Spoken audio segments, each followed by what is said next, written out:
Do you ever wish you could get just a few extra dollars in your bank account to help hold you over until payday?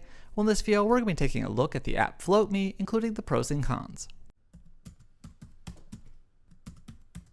Hey everyone, this is Kyle from Money at 30, and on this channel we look at personal finance from a millennial perspective, including app and tool reviews like this one. At some point in our lives, we've all experienced the stress of needing to pay for certain items, but not having the cash to do so until our next paycheck arrived. Luckily, in recent years, banks have begun easing some of their painful overdraft rules, while other services have made it easier for consumers to access short-term cash advances at a fairly reasonable rate. Among the latter group is an app called FloatMe, which monitors your direct deposits and allows you to request a small amount of money ahead of that date. So, how does FloatMe work and is it worth it? Let's take a look at a few things to know about the current service. The first thing to know about FloatMe is that there is a free trial, but the service currently costs $1.99 a month after that.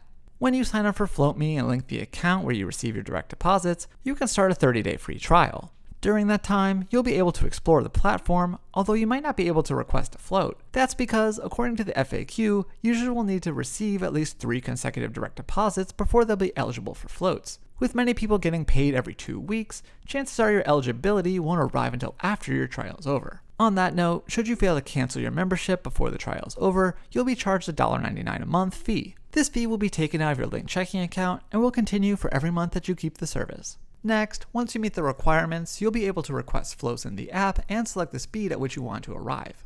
When you're eligible for a float and link a debit card to your account, you'll see the offer on your dashboard, including the largest amount you'll be able to request. Note that, while you may eventually be able to request up to $50 per float, you will likely need to work up to this max, with new users often capped at $10 to $30 to start. To request a float, users can choose how much they want and can review the payback date. Users will also have the option to have their funds transferred instantly to their account for a current fee of $4 per float, or transfer at the standard speed of 2 to 3 business days for free. Lastly, you'll need to agree to the terms to finalize your float, and it'll be on its way to your account. When you do request a float, your payback date should be tied to your next payday, with the money automatically coming out of your account on that day. As noted, when you request a float, you'll see your payback date, which should match your payday. If not, FloatMe advises that users can contact support and have it adjusted, as extensions cannot be done after a float is issued. Ahead of that repayment date, customers can pay back their float early. However, if you don't do this, then the full amount will be automatically transferred from your account on its due day. Beyond the floats function, FloatMe users can also get an overview of their spending using the app.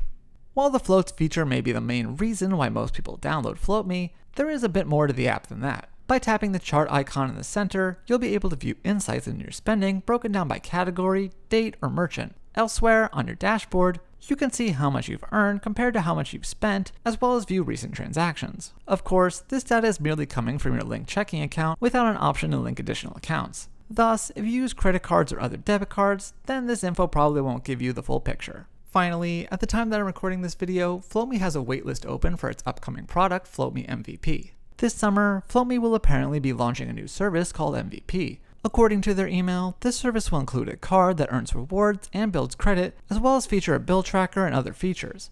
MVP will also apparently cost $4.99 a month, or $39.99 per year when paid up front. At this time, current FloatMe members can join the waitlist for MVP, but other than that, we'll need to hold out for more info in the months ahead. Overall, I think that FloatMe is a sleek-looking app, and the system works pretty well.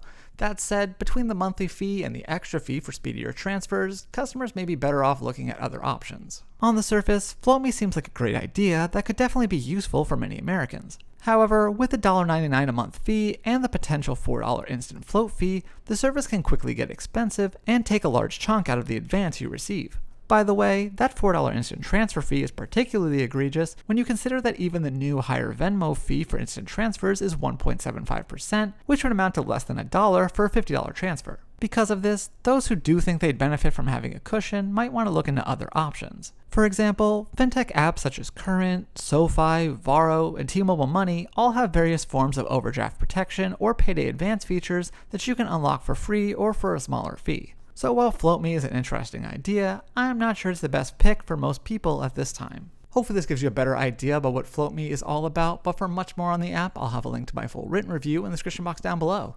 Also, if you like this video, please hit the thumbs up button, leave a comment, and be sure to subscribe because we have new videos every week. So thanks again for watching, and I will see you next time here on Money at 30.